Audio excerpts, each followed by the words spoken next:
Hello, everybody. Thank you so much for joining us. I am Jenn. Adarian is coming later. And today I am joined by Matt Hank. Matt is one of the presenters at the Biomechanics Movement Summit, which is happening January 12th through 13th in Las Vegas.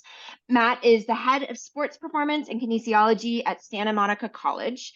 He has been training athletes for over 20 years and has worked with youth, high school, college, and professional athletes over the course of his career. He also recently presented on speed mechanisms at the NSCA Southern California Clinic. So thank you, Matt, for joining us. Yeah, thanks for having me. I'm excited. I flipped through the slides for your NSCA presentation, and I noticed that you discussed a lot of things like pick up, replace, running squatted, compression, rotations, things of that nature. How do you apply these concepts in team resistance training settings? Because it's a little different, right, from like standard strength and conditioning stuff. Yeah, I think so. I mean, that's one of the main things is just like being willing to kind of get outside the box a little bit if you're going to implement some of these strategies and methods into a more formal setting like the college setting, right? Because most of the people that I've interacted with the last 20 years are kind of in like the same box, to be honest. They're doing the same types of stuff. The methods might change slightly, but not much, to be honest. So for us, it's been slowly over years and years and years, like eliminate some things that don't make sense. So then you got to replace it with something that's starting to make sense. And that's really what it came down to. So more of the concepts made sense and easier to teach for me specifically. So, I mean, I can kind of go into the speed stuff or how we incorporate it in the weight room or whichever way you want me to go with that. Let's start within the weight room and then we can Okay. switch it over to the speed stuff because I think there's a lot Okay. of relevance for listeners for both. Okay. Yeah, no, I think, well, first off, one of the main things in the weight room setting, again, like at a college, at a high school, even any like major sports organization, like professional, it's really the same setup. Like right now, I'm inside here. We're in a box, essentially. We have racks and we have dumbbells, and we have free weights. Everyone's doing the same type of setup. So then what we're starting to do that's different is some of the methods and systems that you just kind of alluded to at the beginning was, can we find ways to do some of the maybe more like traditional exercises? Like if you're going to squat and I'm going to squat, we're both Division I strength coaches, or I'm at a junior college, you're Division I. What am I doing different? So it's some of these ideas.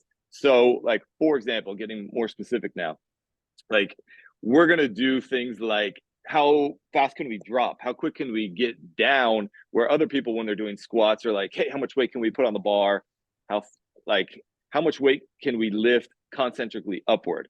So that's one thing that's changed a lot is like, hey, we're actually trying to teach the athletes to get down, to drop, to pull themselves under. So that'd be a perfect example of something that we're doing that's a little different, even though it's the same thing. Like someone's going to come in and watch our team squat and they're like, oh, look at it. He's doing the same thing as the guys down the street at UCLA, USC, the Chargers, the Rams. Well, not really, because the instructions we're given are so different nowadays compared to maybe what I used to do. That'd be a perfect example. Just the traditional movement, like a squat. Like you're telling athletes, like how can you manipulate like the tendo units or the gym aware, which is like the bar velocities, and we're going like no, like we're only emphasizing technique, and then the bar is going to move accordingly based on how we kind of instruct or cue these athletes with their technique. Like our feet, for example. It's another good one if we're talking about just traditional weight room exercises for college athletes. So we've been manipulating a lot of the ideas from Adarian over these years with like the transverse arch, we're pulling the pinky toe up and like things like that we would have never done in the past. And again, you would just come in and be like, oh, they're probably just squatting. But no, like we're going up and to these athletes, and that's the cue of the day, let's say. We only really focus on maybe one or two instructions or cues. And that might be today's. It's just what we're doing with our feet versus before it would have been just like, hey, how much weight can you put on the bar? Muscle it up, let's go. Well, and it sounds to me, based on what I'm hearing, your intention behind the exercises, behind traditional strength training exercises has shifted a bit rather than how much weight can you do, which I'm not in a performance setting, but I gather that is something that is often pushed, right? Like how much can we load you up with? Yeah, With the I would idea say that this for is going sure. to translate into performance in some way, shape, or form. Yeah, for sure. I would say those would be like the two main things would be in a weight room setting again, like high school, college, professionals, like how much load So like maybe magnitude of force, like the absolute like output of force, because force is everything. And okay. And then the second one would be maybe in the last, well, no, it's been like 15, 20 years now, really, that people are starting to use the velocity measurements on especially like barbells. So Right. then it becomes, how quick can I move this barbell? And it's like technique is almost irrelevant. I remember the first time I saw somebody, they introduced me, it was probably like 2004 or five, to be honest, a long time ago, to a Tendo unit, which is measuring the bar speed. And it Mhm. was at a high school setting. So it was the same kind of setting here, 40 football players, 50 football players in the offseason. It's like, hey, Matt, look at how fast the Tendo unit is spitting out these numbers. And I'm just like, the technique was irrelevant. Like it was just like yanking on bars. And I'm like, so we kind of put all those things to the side and we're like, yeah, now how can we influence things in the weight room that then transfer to the field? That's the most important thing for us. And have you Yeah. found that there has been transfer within what you're doing in the weight room to how your athletes are performing? Yeah, no, without a doubt. I think one of the main reasons we started to look for more ideas over the last, especially myself over the last, like, I don't know, 10 years and then the last 5 years, and especially during COVID, I'm just sitting around like, I need more ideas. I need something to do, to be honest. Um, Get is this. like the results weren't consistent. We would always, like anybody in this field, like, yes, people are getting stronger. Okay, we had some athletes jumping higher. We had some getting faster. But it wasn't like a consistency thing. And I'm like, this is just not good. The fact that I have some of the athletes actually getting worse, some are way better. I'm like, it's all over the place. It looks like a traditional research paper where it's like, boom, there's your bar, there's your graph. And it's like, boom, there's Yes. this big old bell shaped curve. And I'm like, what about these people? These people, this is crazy. So I think that's one of the biggest things is just the consistency we can see now and the ease of use. So like another just concrete example. So I'm not just rambling, but specifics would be ideas of like rotation, for example, right? Like you guys Mhm. talk about all the time. So like before in sprinting, it would be like, hey, traditional, hey, punch the ground to go forward. I was like, our results were super inconsistent. Now we literally in the weight room talk about like anchoring the foot, rotate your hip to get over the top. And that's the same cueing then I use when we go on the track or the field to work on sprints with the teams.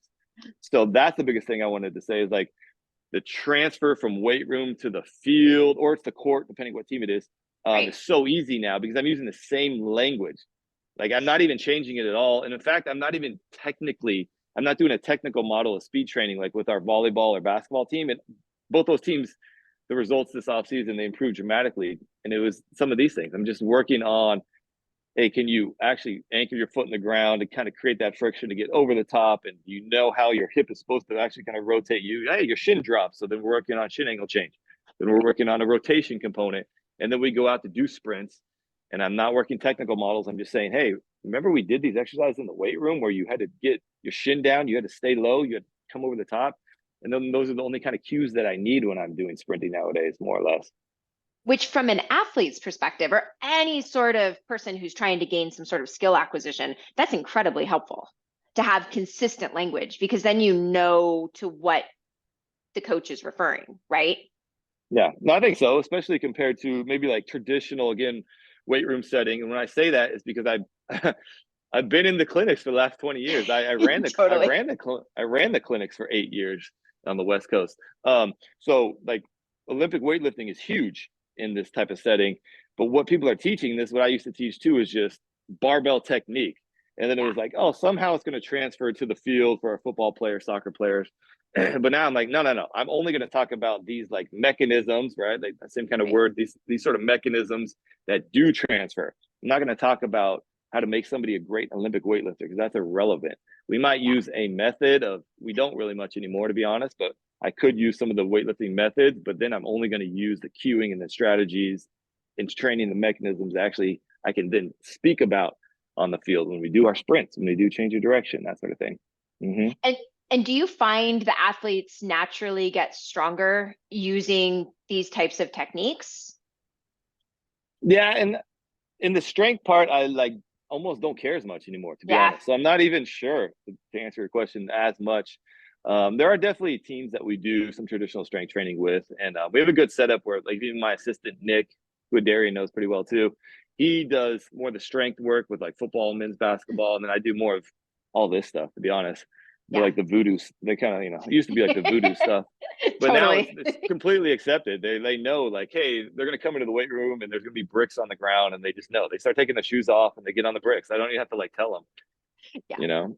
Um, but no, I think they do definitely get stronger when we incorporate all these types of methods and systems together. Yeah, like again, if you just take something like a squat, usually it's just how much load can you lift. But now we're actually teaching them how to get under the, how to drop into the position, what your feet, what type of position you should be in, even like your feet are anchored in the ground. So think about it. If you have a more stable foundation on the ground, yeah, you probably can lift more load. So right, more so indirectly, they're getting stronger, I would say, more than us like pushing the strength. Well, and again, I could be wrong. I'm curious about this. Do you find that maybe coordination and athleticism increases a little bit? Have you noticed any translation with that? Yeah, no, I think I was always trying to find ways to increase some of those qualities in the weight room, because Yeah. otherwise it's very kind of bland and very vanilla, to be honest with you, in our in our industry. Yeah. It was always excuse me, it was always like powerlifting to get stronger, weightlifting to get more explosive in the weight room. And that was it. And I was like, that's not even like the patterns they're using or like that you're expressing on the field. This is crazy. So then, I bought in early on to like some of the different outside the box, like some of maybe like Franz Bosch or things like that. I was always like, how do Yeah. I get coordination in the weight room? And then I think all these different types of modalities and methods are definitely improving athleticism in the weight room from the transfer to the field. Because again, it's just working on a mechanism, like we talk about. Like every athlete who's fast, who accelerates, exhibits some level of like shin angle change with a hip rotation, with their chest coming out or xiphoid. But we just use like logo going over the top with our athletes. They don't know the difference between their humerus and their like, I don't know. Which brings me actually to another point. It sounds like you've figured out ways to convey these concepts that aren't confusing for the athlete. Because, like you said, athletes don't care about the anatomy portion. They don't care about, No, like, this is what's happening when your tibia rotates over your foot. right. No, they don't care. So, how did you figure out language to start to explore some of those concepts? No, I think that was probably the hardest part in our field in general. I think for a lot of coaches is trying to figure out ways to make it relatable, right? Otherwise, the athletes do just kind of, hey, go to the weight room and we lift weights and we get stronger. Oh, we're going to do sprints today to like please the coach. So I think it is that. I think it's fine, always finding ways to make it more relatable. Well, one thing we've been doing, especially since COVID, is just because I started to get a big library of videos. It's the kind of the stuff I post on social media. I literally like if I post a breakdown of a video, same type of stuff like a Darian post, Right. when I'm breaking down like LeBron James crossover, well, I bring that into the men's basketball training session the next day and be like, hey, look at a couple of things that are happening right here. I talk to you guys about if you're going to drive to the basket, hello, you got to be dropping on your first steps before you can drive and come up. So, and then we could talk about like, I don't know, small wheel, big wheels, or like rotation or shin angle change. So I think that's one of the things. We have this huge um, TV like projector in our weight room, and we use that a lot more to convey ideas from real world examples. Oh, that's cool. So athletes have something kind of tangible to grasp onto when you're explaining things. Yeah, I mean, essentially, I teach as well too, so I always have that in the back of my head anyway. Like I'm still like a professor, I teach as well, so I'm like, Right. I need to be teaching something. So we've gotten to a lot more of those type of situations in the weight room. Like, hey, let's meet for 2 minutes before we lift today, or before we go out and do some sprints. I just want to show you what high level performers are doing, and then we'll highlight a couple of key areas. And then it's, hey, let's bring that with us to the track or to the field. And I think that's been one of the key things is showing athletes this is what elite athletes do when they play their sport. It's the same sport you Right. play. They might be making hundreds of millions and you're just trying to earn a college scholarship, but they're doing the same things that you're doing. And then they can relate to it pretty well. That's awesome. That's really cool. And you said buy-in has not been challenging. So you're introducing kind of these voodoo ways of doing things in the weight room, and people, they've sort of accepted it and they're totally down I think to. because we've been trying to do weird stuff for so long that now they just, yeah. And then some of it's slowly introducing. I mean, yeah, like, I mean, even Adarian can tell you, like, I do it myself, and then my assistant Nick will do them together before we probably implement them, to be honest with you. So Mhm. if I'm doing a movement and I'm like, oh, this feels clunky and weird, I'm like, okay, I can't introduce it yet.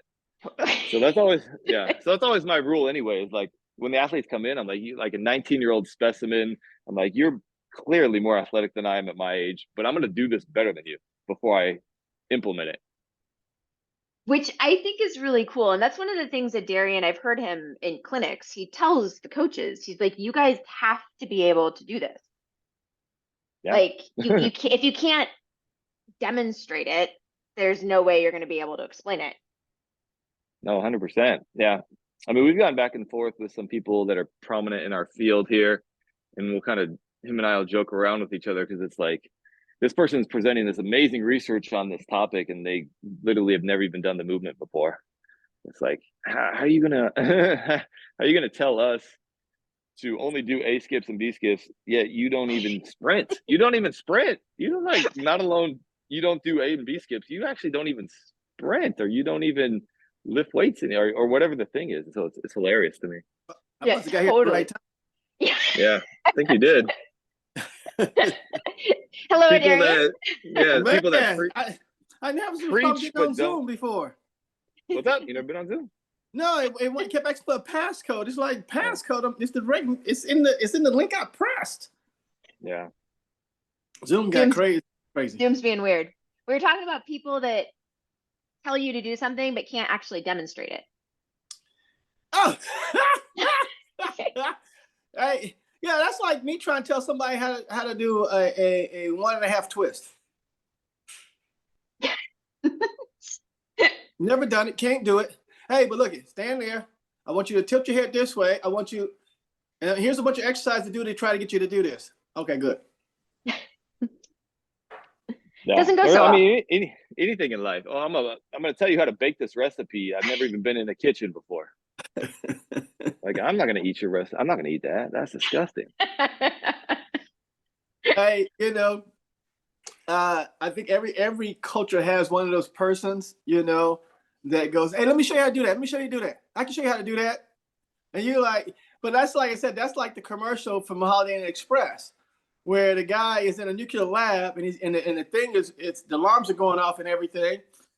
And this guy's giving instructions and they go, hey, are you a nuclear engineer? He goes, no, but I stayed at Holiday Inn Express last night. I mean, that's, yes, no. Mm-hmm. And then they want to argue. And then they want to argue with you about stuff. Yep. And then they want to argue. And then they point to, well, so-and-so, then they point to the de facto expert as why they give you this advice, yeah, craziness, yeah. Yeah. Mm-hmm.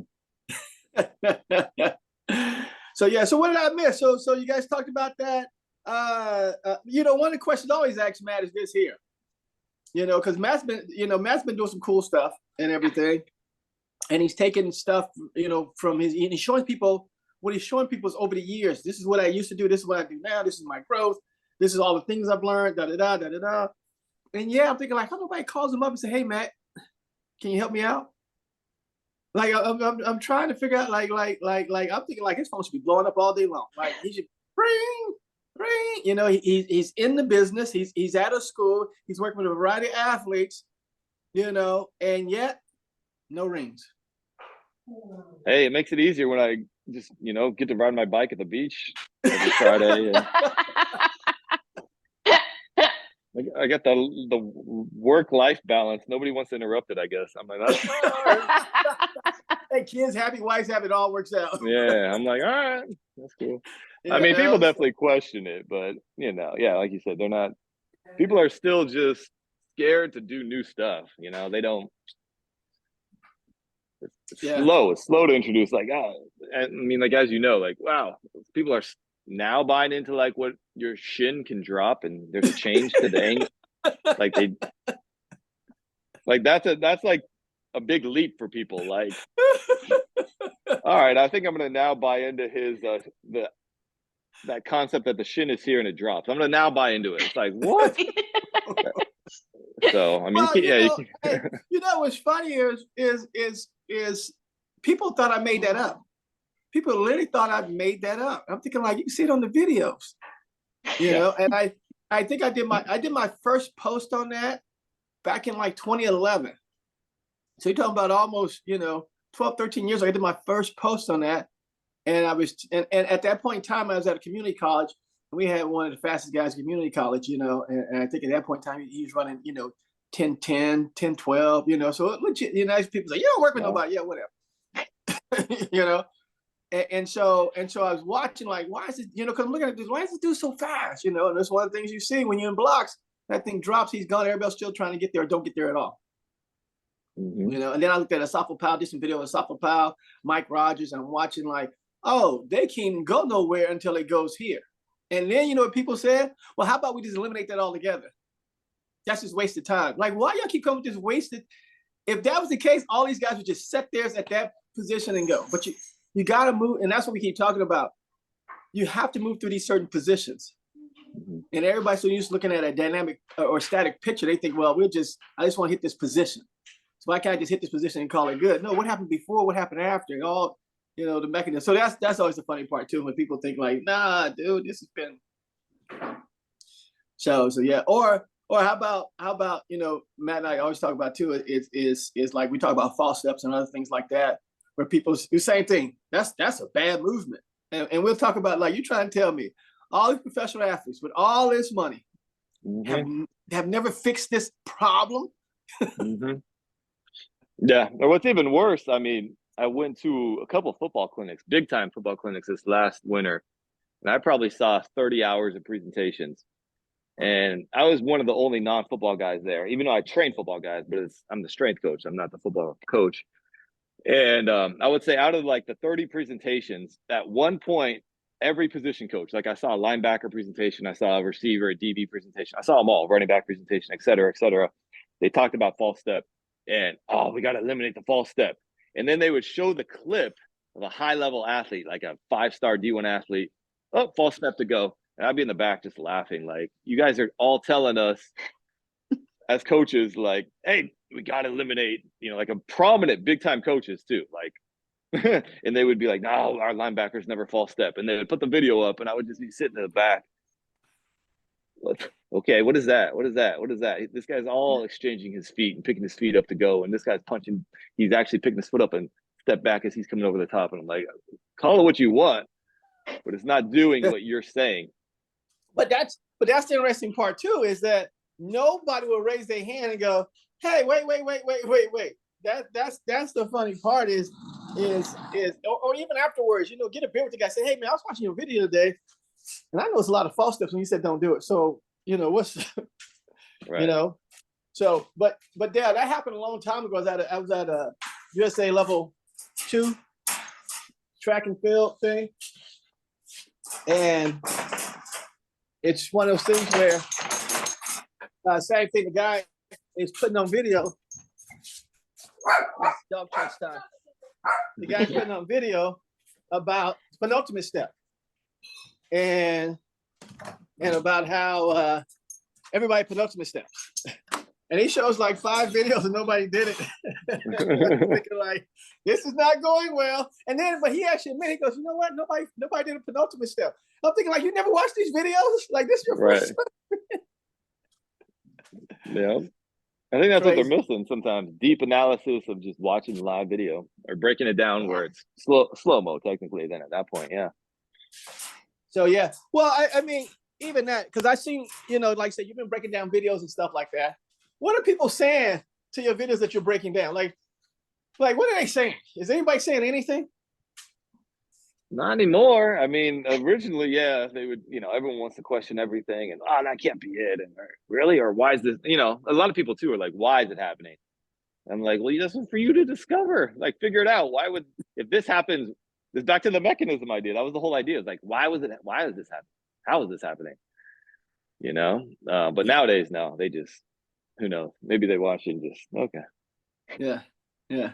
Well, I think the other thing too that's been fascinating to me as watching you over these years and everything is I remember when we started Brick Stuff, and how once you started to break stuff, how your legs leaned out, like you had more tone and everything. Things seem like they got a little bit longer, and that's why I tell Jen a lot of times, do people actually pay attention? Like they've been watching, they're like, dude, his legs have been changing. Like they make the same legs that when he first started this, and that's a weird part. There's like, are people actually paying attention, or they just, is it just entertainment? Let me go to the next thing, because they're paying attention, they go, huh, something changed here. He's been doing this. And, and I was telling Jen the other day when I was doing my stuff, about how when I first started doing the low rim dunks, I could barely do it. Now, like I'm like 2 feet further taking off and everything, people are watching like, hey, whatever this dude been recently, shit paying off, Mm-hmm. That's Mm-hmm. always the funny part. Is like the like you said, you're doing videos and you show the results in your videos. I mean, you do your Sunday stuff, and you show up, you're not hurt, you do all this stuff, and I'm thinking like that should be the first question asked. Like, I've seen this dude every day for 2 years, he ain't been hurt yet. Let me call him up, because that's what everybody's talking about. This prehab, rehab, intervention. Here's a guy that's training. Here's a guy that's training. You see him in the weight room. You see him on the track. You see him, and like, this dude ain't been hurt since I've been seeing him train. But no phone calls. Nah, nope. But yeah, even with our athletes too, I'd say definitely the soft tissue type of stuff is reduced for sure, over the years, specifically the last 3-4 years, where, yeah, we're not really getting like we used to at all, like some of the hamstring or groin or hip flexor stuff. And it's just seems like an obvious correlation with, hey, we never use the words anymore, obviously, like punch, attack, hammer, straight-legged.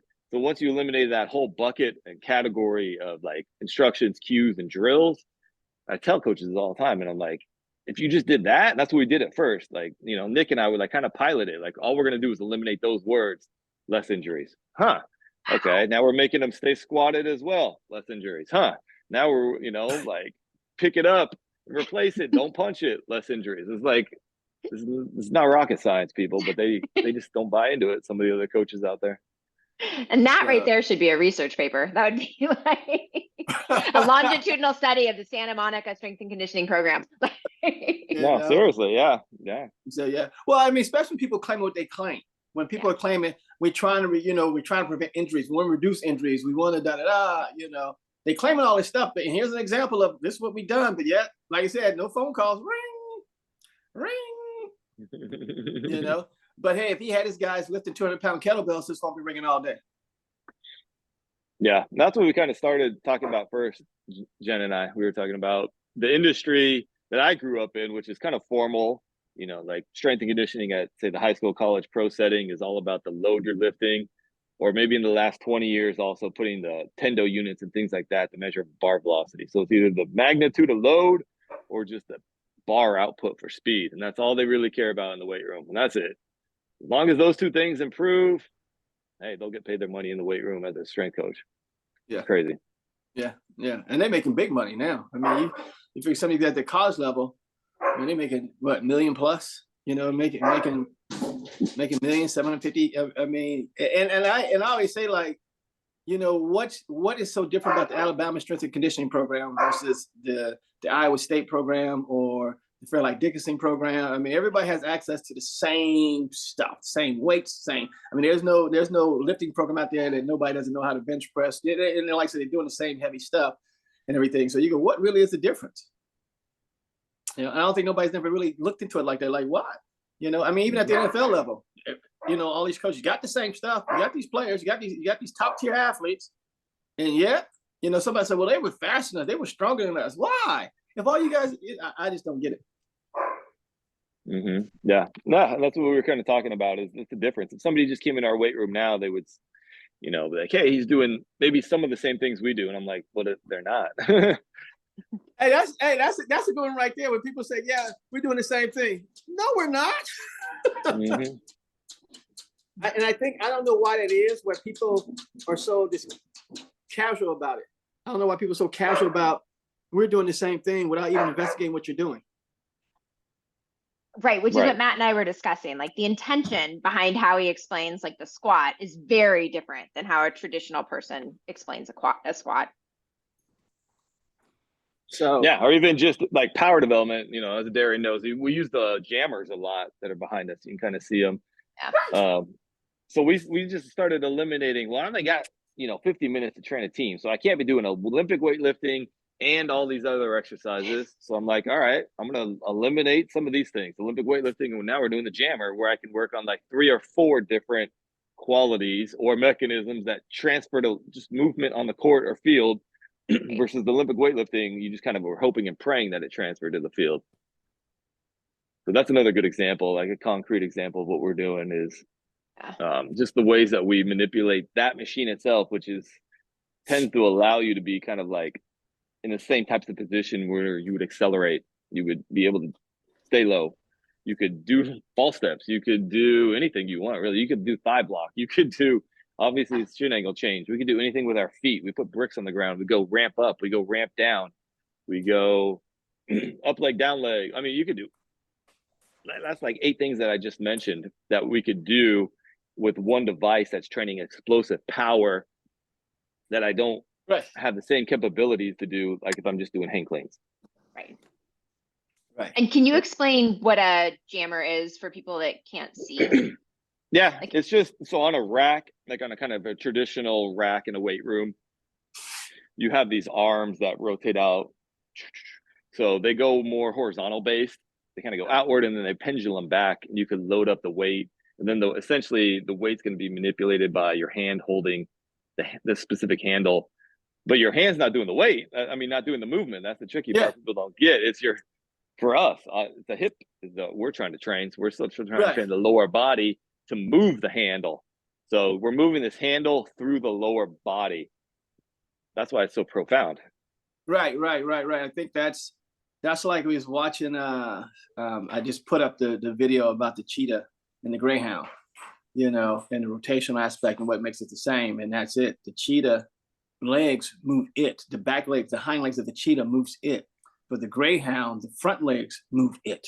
So you got to kind of, and it's how it really affects the spine and everything like that. And then for us, the same thing. Our legs move us forward. And so you get into this thing there about what's really moving and everything. And that's the beauty of that machine, is that you can maintain the legs as the mover of the system. Like a lot of times people push sleds and the arms are pushing it. It's just straight arms and leverage. Legs are not into it. And especially if you weigh more than the machine and you're on the right surface, all you gotta do is lean. It'll move. It's just basic physics at that point in time. So yeah, and so yeah, he has this thing called the jammer. But yeah, and it allows them to move fast still. I mean, I think that's the missing component. People want to go faster and they move slower. And they said this slow move is going to become how? And then they have all the supplemental stuff, the supple CNS stuff, da da da da da da da. Well, you got the slow system that you've been training, and all of a sudden now you're gonna need to go fast. You wonder what happened. So yeah, but that's like I said, between that and just the things that like I said, I've seen him do with it and everything. And I've jumped in on some of his live, and like I said, he does lives. That's another thing too. Like he'll do lives, and he's putting this information out there, and like nobody joins in. I'm thinking like, what's wrong? They want information, but he's doing it live. You can join in. You can ask him a lot of questions, and yet, and then somebody can blow up my DMs talking about, man, you want to help me out? He just did. Go. he just helped you out. Yeah. People want the free information only if it like fits to their exact needs this time of the day. Yeah. True. So yeah, but it's and like I said, it's fun because like sometimes I'll jump in on there, and we basically going through a live training session. I'm basically, hey, try this, and they go, okay. It's basically a live training session. People still like going like, hey, why did he tell you to do it that way? Why did why? No, it's just funny stuff. So yeah, craziness. Yeah, for sure. And everything. And then the other part too is, and Matt is also active in because he has the certification stuff. He goes to the clinics. He goes to the, he's really active in the business and everything. And so, like I said, it's still funny to me that like I said, his phone's not ringing, that people don't, And I'm pretty sure somebody called up. Didn't Jake just come through there? Yeah, that was good. Yeah, Jake just came by. Yeah. Like I said, and if you go to, like I said, if you come through and call him up, like, say, hey, let's go. If you want to, I'm coming. Hey, look it. somebody up here got a super squat machine, and so I'm about to go do a little demo. And then next time I come down there, because you got it at your house, right? Yeah. Yeah, Yep, I'm coming to your house too. We're gonna do a Southern Cal demo also. I'm about to Yeah, there's just so many, especially when it's back like to the jammer, the super cat, when you know how you can manipulate it, then it's game over. Yeah. Versus the other guys, the traditional strength coaches will be like, we're just gonna do, even the jammers. I literally went to these big time strength coaches and I said, let me show you some things we do. I know you don't do these. And it's like, no, we do stuff. And I'm like, but you're not doing what I'm doing. And it's like, all right. It's the same in the super cat. I'm like, you guys are just jump squatting. I'm like, let me show you a couple things. No, we do jump squats. We do jump squats. And I'm like, bro, I'm trying to show you something else. Like oh my God, whatever. But and that's the funny part. Everybody talks about this speed component, but yet they don't do speed. And they don't want to learn about speed. All they want to learn about is how much force can I put in this thing, and that's it. That's but the force doesn't get you to, it doesn't get you to speed. Speed gets you speed. So I mean, that's like punching somebody. I don't care how strong you are. That fist is not moving fast when you connect. It's no good. Sure. So that's like Colorado UCLA. I don't know if you watched the football game, but yeah, a little bit. Oh no, Silo got ejected. But before that happened, there was another play where the running back was running full steam ahead, and he thought he was going to run over Silo, and Silo got lower than him. But what is he moving? He didn't try to hit the guy he didn't try to stand there as the guy running towards him, try to tackle him. He was moving fast, like two rams about to hit each other. He got the low ground, knocked the guy down. The guy got up kind of confused, like, what just happened? Speed, dude. He hit you with a little bit more speed than what you was ready for. And then on the next play, he hit him again. They ejected him, but I thought it was clean, But it's one of those things where a lot of times these guys get ran over because the 120 pound, 150 pound dude is standing there as this 250 pound dude is running at you. You're going to lose that battle. But if you run at him like he's running at you, speed will get you the day. Or if they combine it, things that we've talked about too, maybe he's getting that final pop, like with an up leg.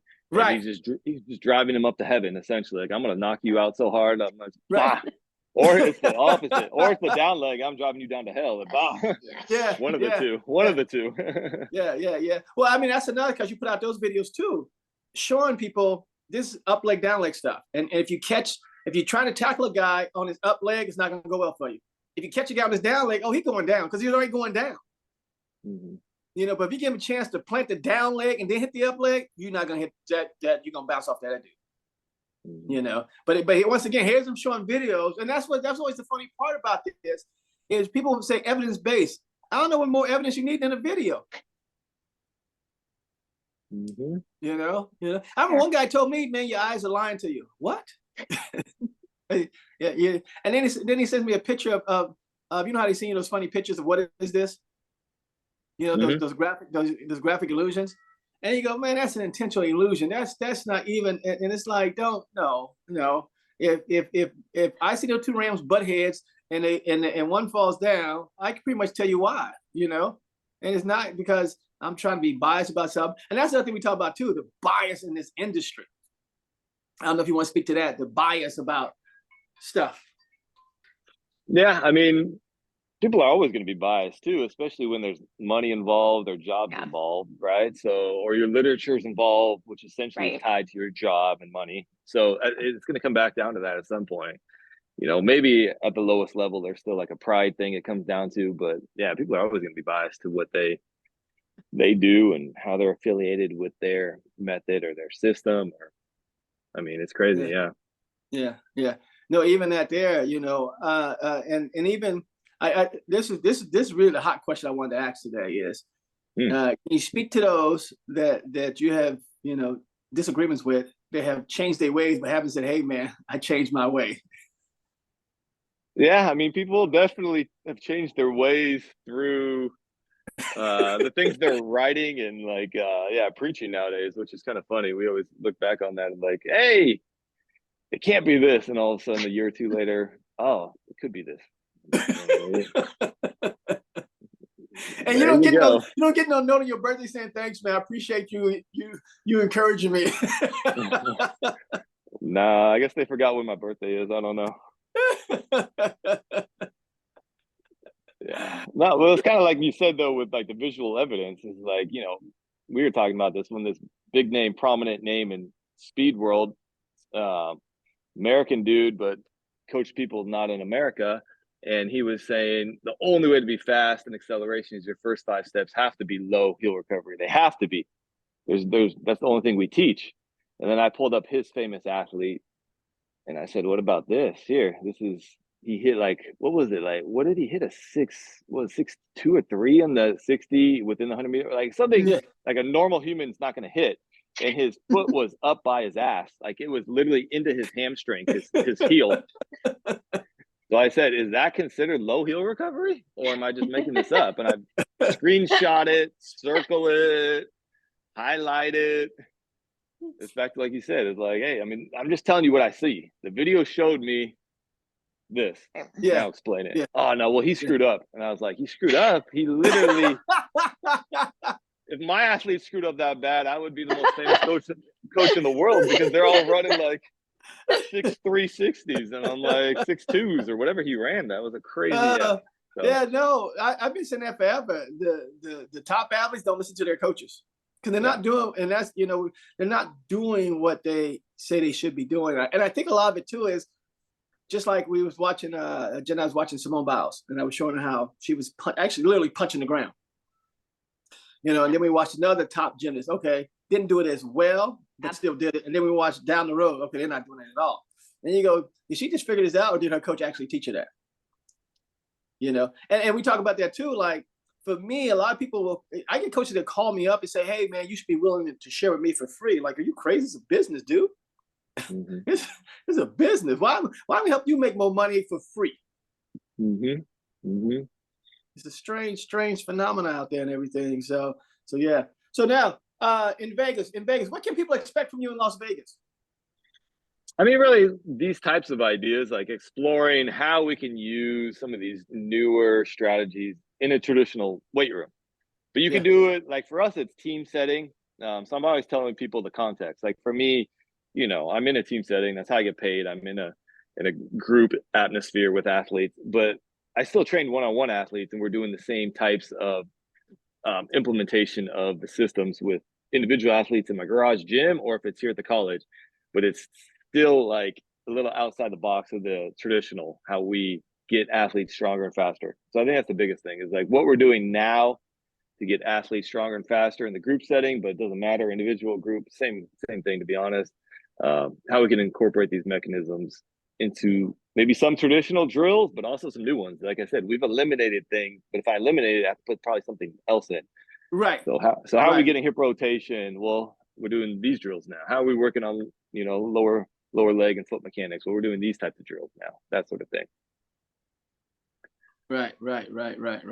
So yeah, no, and I think that's a lot of it. There is just how to do these things. Because like we always say, if you take something, you got to give somebody something to replace it with. And that becomes a lot of it. Here's a replacement. But I think too, what people miss out is this here. When they say different or new age, anything like that. And I always tell people,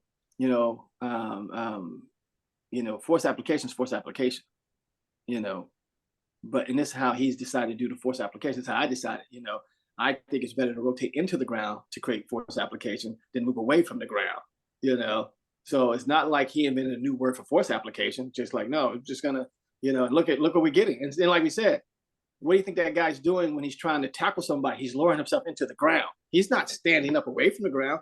He's lowering. What do wrestlers do? Wrestlers don't want to stand up. Everybody's trying to get loaded to do these things. So where's the force application? They're getting low. But for some reason, so in that there, like I said, it's not that, we done switched around the words and all that kind of stuff. No, this just seemed like this is working. Mm-hmm. Mm-hmm. Yeah, no, I think so. So I think it's that some of the drills now that we use that we maybe didn't used to use in the past, and then maybe how to like sequence some of the drills too, because it could be, I think that is, to be honest, overwhelming for some of the coaches I do talk to that are more open-minded. Because I have like even some of my former interns and stuff that would reach out to me and be like, oh, Matt, I am willing to do, I just don't know how. I'm like, all right, I get it. At least you admit it. And then I can be like, well, just do 2 drills. Start with step A and B. Like I'm already on F, G, H. I might be on Q. Don't try to go to RST yet because you haven't done A and B. Yeah. So I think that's what some people need. They just need to know A, B. Because if you know A, B, it's really not that hard to find out how to get you to QRS eventually. Right. Yeah. Well, that's like somebody called me because of the SSC stuff. Somebody called me, and I think they started on SSC 3, and then they say, and they call me and say, "Hey, what's this TNP thing?" I'm like, "So you didn't see SSC 1?" I go, "No, I thought I knew it." What? I'm like, dude, if you see 1, start at 1. Just start at 1. Just start at 1. Yeah, I think that's what people need. Yeah, that's what it comes down to. So yeah, and everything. But yeah. So, but I have to run. I gotta go drop a child off and everything. Yeah. It's been fun and stuff. But like I said, I'm looking forward to Las Vegas. I think it's gonna be a lot of fun. I think it's gonna be a lot of fun and everything. With the dynamic people are gonna be there and everything, and in a room and that's gonna be pretty cool and stuff like that. And just Vegas, Vegas is fun all by itself and everything. Yeah. So yeah. And hey, I think I'm coming down to SoCal like late December. Okay. Late December or even after the Las Vegas event. Okay. Yeah, for sure. And then I probably have to do some super cat too, like you said. Oh, hey, no, when I come down, we doing a super cat clinic. Okay. Yeah. I mean, people at your house, but Hey, I just won't tell the wife. I'll be like, maybe you should go run some errands at the mall. You go shopping with the kids at the mall, and then all of a sudden there'll be a party in the backyard in the garage. So yeah. That's what I'm thinking. Like I'm coming down to a super cat. It's gonna be fun. How about? Yeah, I think so. Yeah, awesome. I'm waiting to do small movement training on a super cat. I think that's gonna be like that. I think that's gonna be so crazy. I think it's gonna be so crazy. No, that'd be cool. Yeah, because I was kind of saying, most people think just only jump squatting, big global movements on it, and that's what people have reached out to me. Oh, I do jump squats on it. I'm like, all right. Yeah. Totally. Yeah. Well, I think that's even why I started the small movement training, because I'm thinking like we do too much. We never do the small stuff. Everything is always so big, and it's like a lot of stuff is 1/4 inch at a time. It's a 1/4 inch at a time movement that I'm here, and then I'm gonna go and stuff like that. So yeah. So, but all right, hey, I'm gonna check out. Like I said, all right. January 12th, 13th, Las Vegas, Nevada. People don't know Mandalay Bay. You might have a good view of the Spear. I don't know that new Spear they got. We'll see. But, Awesome. Thank you. Cool. All right. Good to see you.